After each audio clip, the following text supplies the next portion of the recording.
حضرت بایزید بستامی رحمتullah تعالی علیہ فرماتے ہیں کہ رمضان کا مہینہ تھا تو میرے بستام میں نا سارے میرے ہاتھ چومنے والے تھے. ہاتھ چومنے والے بڑے اچھے ہوتے ہیں، لیکن کبھی کبھی دل کرتا ہے کہ بندہ تنہائی میں بیٹھے اکیلا، کوئی نہ ہو، ایک بندہ ہو، ایک اس کا رب ہو. کبھی کبھی دل بابا بلے شاہ صاحب نے بھی کہا اٹھ بلیا چلو تھے بس یہ جتھے بس دینی سارے ہی انے، نہ کوئی ساڈی ذات پچھانے نہ کوئی سانو مننے. تو حضرت بایزید فرماتے میرا بھی دل کرتا تھا آج وہاں جاؤں جہاں کوئی جاننے والا نہ، اور وہاں جا کے نہ میں رمضان کا مہینہ تھا تو دل کیا کہ وہاں جا کے روزے گزاروں جہاں ہاتھ چومنے والے نہ ہوں، ذرا کھل کے عبادت کروں. فرماتے ہیں میں دور بستام سے نکلا، ایک مسجد میں جا کے اعتکاف بیٹھا، پورے مہینے کا اعتکاف. پہلے دن مسجد میں گیا، نمازی پوچھنے لگے بابا جی روٹی کہاں سے کھاؤ گے؟ میں نے کہا کہ میرا اللہ دے گا. نہیں کہتے کہ بابا جی فکر نہ کرنا روٹی آ جائے گی. کہا روٹی کہاں سے کھاؤ گے؟ کہا اللہ دے گا. کہنے لگے اللہ تو دے گا پر کس طرح؟ تو آپ فرمانے لگے آپ مسلمان ہیں، آپ کو سمجھنا چاہیے کہ اللہ وسیلے کو پسند ضرور فرماتا ہے پر اللہ وسیلے کا محتاج نہیں. وہ اگر چاہتا ہے تو پھر بے حساب ہی عطا فرماتا ہے، تو وہ دے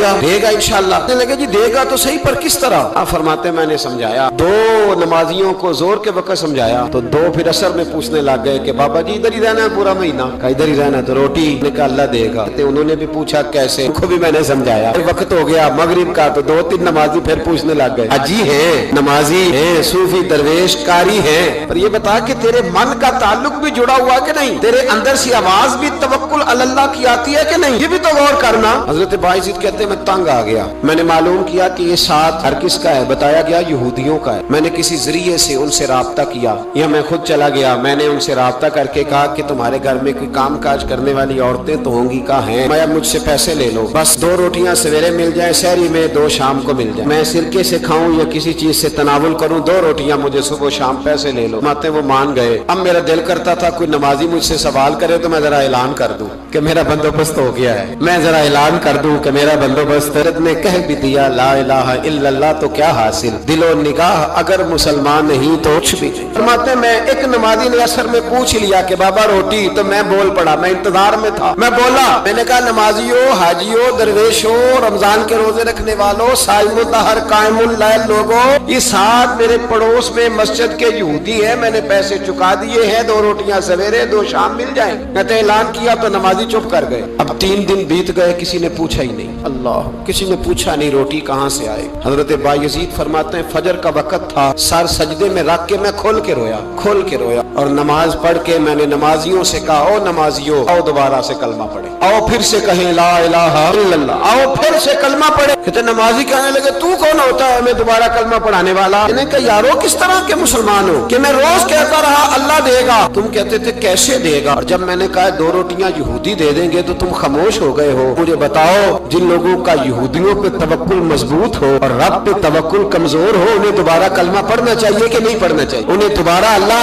تبارک و تعالیٰ کی توحید کی شہادت دینی چاہیے کہ نہیں دینی چاہیے؟ پھر سے کلمہ پڑھے. قرت نے کہہ بھی دیا لا الہ الا اللہ تو کیا حاصل، تو نگاہ اگر مسلمان نہیں تو کچھ بھی نہیں. کلندر لاہوری بول کے کہنے لگے جو میں سر بسجدہ ہوا کبھی تو زمین سے آنے لگی صدا، تیرا دل تو ہے صنم آشنا، تجھے کیا ملے گا نماز میں؟ بھائیو، اخلاق کی پہلی سیڑھی یہ ہے کہ تیرا اپنے رب پہ بھروسہ کتنا ہے. تیرا انویسٹر پہ بھروسہ زیادہ، ٹریڈ پہ بھروسہ زیادہ، لیڈر پہ بھروسہ زیادہ، تیرا انڈسٹری کے مالک پہ بھروسہ زیادہ ہے کہ اللہ پہ بھروسہ زیادہ؟ اور دوسری سیڑھی اخلاق حسنہ کی ہے شکر کرنا. ہمارے یہاں دکھوں پہ فوکس ہے کہ جسے پوچھے کیا حال ہے تو اس کے وجود میں 360 ہڈیاں ڈاکٹر بتاتے بھائی صاحب طبیعت کیسی ہے؟ کہتے ہیں یہ گھٹنا بڑا درد کرتا ہے. اللہ کے بندے 359 ٹھیک ہے نا تیری، ان کا بھی ذکر کر. ایک ٹھیک نہیں تو اس کا نام لے لیا، کہتا ہے گھٹنا بڑا درد کرتا ہے، تو باقی ساری ٹھیک ہے نا، ان کا ذکر ہی نہیں کیا. حضرت رابعہ بصریہ رحمت اللہ علیہا پڑوس میں ایک نوجوان رہتا تھا، جو ہمارے دائیں بائیں لوگ رہتے ہیں نا جن کے ساتھ بچپن گزرتا ہے بندہ جانتا ہے. تو نوجوان ایک دن گھر سے باہر نکلا، اماں جی اسے بڑا پرانا جانتی تھی. باہر نکلا تو سر پہ اس نے سرخ رنگ کی پٹی باندھی. اماں جی کہنے لگے بیٹے خیریت ہے؟ وہ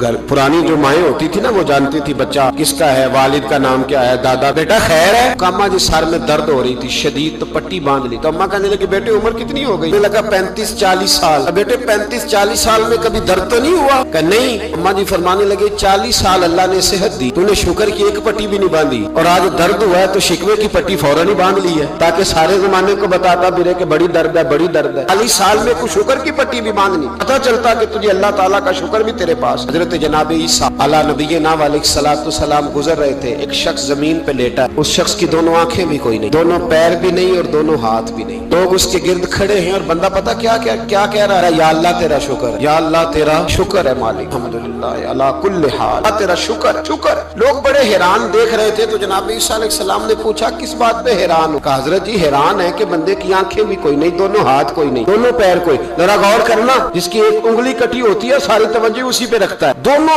हाथ ही नहीं, दोनों पैर ही कोई नहीं, आंखों से नाबीना, अल्लाह शुक्र है। लोग अर्ज करने लगे हुजूर इस बंदे के हाल पर हैरान है कि आंखें भी कोई नहीं, हाथ भी नहीं, पैर भी, शुक्र शुक्र पुकार रहा। जनाब ईसा करीब गए और उसके कान के साथ मुंह लगा के कहने लगे किस बात पे शुक्र कर रहे हो? हाथ है ना, पैर है ना, आंखें हैं। कहने लगा हुजूर कोई अर्ज नहीं, हाथ नहीं, आंखें नहीं, पैर नहीं, बीवी नहीं, बच्चे नहीं, घर नहीं, पर शुक्र है अल्लाह ताला का, उसने मुझे ईमान की दौलत तो अता फरमाई हुई। हुजूर मैं साहिब ईमान हूँ। शुक्र की बात नहीं कि इतने सारे काफिरों में मैं कलमा पढ़ता हूँ, और हुजूर आप पूछ रहे हैं शुक्र किस बात का? इन लोगों को बताएं कि जिसके सराहने अल्लाह के नबी जनाब ईसा अलैहिस्सलाम खड़े हो वो शुक्र अदा न करे। मैं बड़ा शुक्र नहीं कि मैं जनाब ईसा का कलमा पढ़ता हूँ, मैं अल्लाह तबारक व तआला पे ईमान रखता हूँ, ये मकाम शुक्र नहीं। तो भाई शुक्र का मकाम है। दूसरा इखलाक है, तीसरा सब्र करना। हमारे यहाँ सब्र पता क्या है? किसी के घर में किसी का इंतकाल हो गया तो महीना भर सीना को भी हुई माज अल्लाह, तो ने कुफरिया जुमले बोले, बड़ा कुछ कहा, बड़ा कुछ। महीने के बाद पूछा क्या हाल है? कहते सब्र आ गया। ये सब्र नहीं आया, ये जख्म सही हो गया है। सब्र किसको कहते हैं? मुस्लिम शरीफ में नबी पाक अलैहिस्सलाम का फरमान है, फरमाया इन्नमा सब्रुहुम इंद सदमतुल ऊला, फरमाया ऐन जब तुझे मुसीबत की खबर पहुंचे उस वक्त अगर तू सब्र करे फिर तूने सब्र किया। उस वक्त अगर तू कहे इन्ना लिल्लाहि व इन्ना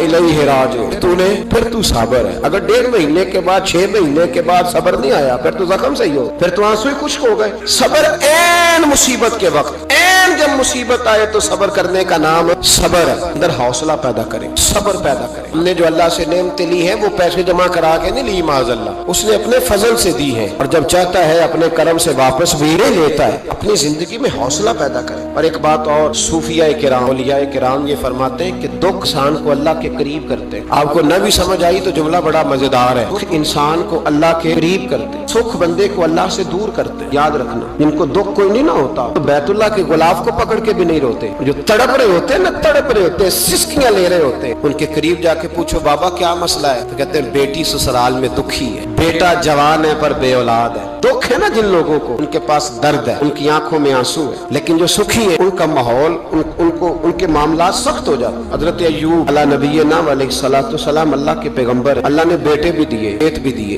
बहुत ज्यादा जानवर भी दिए, बड़ी दौलत, बड़ा कुछ। रब आजमाता भी है, उसका निजाम है, जितना कुछ उसके करीब होता है उतना ही ज्यादा आजमाता है। फरिश्ते अर्ज करने लगे मौला जनाब अय्यूब, अल्लाह करीम ने फरमाया ये मेरा दोस्त है, अय्यूब मेरा नबी है, मेरा पैगंबर है, मेरा दोस्त है। तो फरिश्ते अर्ज करने लगे मौला जो इसको इतना नवाज दे उसने दोस्त तो बनना ही होता। एक रवायत में 7 बेटे, एक में 14 बेटे, खेत खलियान बाग, बड़ा कुछ, तो दोस्त तो बनना है। तो रब करीम ने फरमाया जाओ आजमा लो जाके। कौन कह रहा है? यारी तेरी सोना ते आजमाइशां तेरियां अग, ए सोना परखिया जावंदा ही पहलो नाल अग्गां दे लादा आजमा लो। रिश्ते आ गए, दिन में सारे बाग उजड़ गए, जल गए खेत। एक दिन लगा, बनने में वक्त लगता है, उजड़ने में वक्त नहीं लगा। एक दिन लगा तो जानवर एक बीमारी से सारे मर गए। जनाब अय्यूब घर से बाहर निकले, वापस आए तो सारी औलाद की लाशें पड़ी। बड़ा मुश्किल मसला है, लेकिन जुबान पे एक ही लफ्ज है, इन्ना लिल्लाहि व इन्ना इलैहि राजिऊन। हजरत अय्यूब सब्र से, हौसले से, इत्मीनान से। इस पर बस नहीं, अल्लाह के नबी पैगंबर यहाँ तो जो 5 नमाजें पढ़ता है वो कहता है मुझे बुखार कैसे हो गया, हालांकि मैं नमाजी हूँ, मैं तो रोजाना सुबह कुरान शरीफ खोलता हूँ, फिर भी हजरत जी मेरे घर के अंदर बीमारी का क्या लेना देना। हजरत अय्यूब बीमार हो गए, 1 2 3 4 हफ्ते, महीने, साल नहीं, 16 साल बीत गए बीमार, 16 साल बीत गए, 16 साल। हजरत अय्यूब अलील है। एक दिन ज़ौजा करीब आई तो कहने लगी आप अल्लाह के नबी हैं, आप जो भी दुआ करें मालिक कबूल फरमा लेता है, दुआ करें आपको शिफा दे दे। जनाब अय्यूब फरमाने लगे एक बात तो बता, शिफा कितने दिन रही? लगी 60 साल। मैं खेत खलियान, औलाद, माल दौलत कितना अरसा रहा? का 60 साल। 60। आप फरमाने लगे बीमारी को कितने साल हुए? का 16 साल। फरमाने लगे जरा मुझे तकलीफें और बीमारियों को भी 60 साल हो लेने दे, फिर दुआ भी मांग लूंगा। बराबर तो हो ले, भी तो सिर्फ 16 हुए, 60 हो ले दुआ मांग लूं। और फरमाने लगे दुआ मांगनी चाहिए पर मेरे रब को पता है अय्यूब किस हाल में है। बस जुबान पे ये लफ्ज आए तो अल्लाह ने फरिश्तों से फरमाया तुमने जांच लिया है लियबलुवकुम अय्युकुम अहसनु अमला। चल गया, मौला चल गया। फरमाया जाओ अब मेरे बंदे को नवाज दो। बस मालिक बेनियाज है ना। बंजर जमीनें फिर से आबाद हो, फिर से जानवर आ गए, वही लहर बहर हो गई। बेटे भी अल्लाह ने दे दिए, माल दौलत जायदाद हर चीज। घर में बैठे शिफा भी हो गई। हजरत अय्यूब की ज़ौजा करीब बैठी है, सुखों के दिन आ गए। पूछने लगी अय्यूब एक मसला पूछना है। एक बात जहन में आई, इजाजत दे तो दरियाफ्त करूं? फरमाने लगे पूछो। तो ज़ौजा अर्ज करने लगी हुजूर बतलाइए दुख अच्छे के सुख, दुख अच्छे के सुख। तो जनाब अय्यूब फरमाने लगे दिन सारे अल्लाह के, दिन सारे अल्लाह, दुखी रखे तब भी मेहरबानी, सुखी रखे तब भी फजल उसी के है। पर अगर मेरे दिल का हाल पूछे ना तो दुख बड़े अच्छे थे, बड़े अच्छे थे वो दुख। कहा हुजूर दुख अच्छे थे? जनाब अय्यूब फरमाने लगे जब मैं बीमार था तो मेरा रब 24 घंटे में एक दफा मेरा हाल पूछा करता था। रब पूछता था अय्यूब तेरा क्या हाल है? रब पूछता था, खुदा खुद मीरे मजलिस बू, अल्लाह पूछता था। फरमाते 12 घंटे इस मजे में गुजर जाते थे कि मेरे रब ने मेरा हाल पूछा है। 12 घंटे इस कैफ में बीत जाते कि अल्लाह ने हाल पूछा। फरमाया अगले 12 घंटे में इंतजार करता रहता था कि रब दोबारा कब हाल पूछेगा। फरमाया 24 घंटे में एक दफा पूछता था। दुआर उम्र दराज मांग के लाए थे 4 दिन, दो आरज़ू में कट गए तो इंतजार में। तो फरमाते हैं बस ये इस तरह हाल गुजर जाता था। फरमाने लगे शिफा तो हो गई, सेहत तो हो गई, खेत खलियान तो हो गए, पर अब मेरा रब मेरा हाल तो नहीं ना पूछता। सब्र करना सीखे, हौसला पैदा करें। छोटी छोटी बातों पे, छोटे छोटे मामलात पे रोने लगना और छोटी छोटी चीजों को आड़ बनाकर नाशुक्री कर, सब्र पैदा करें।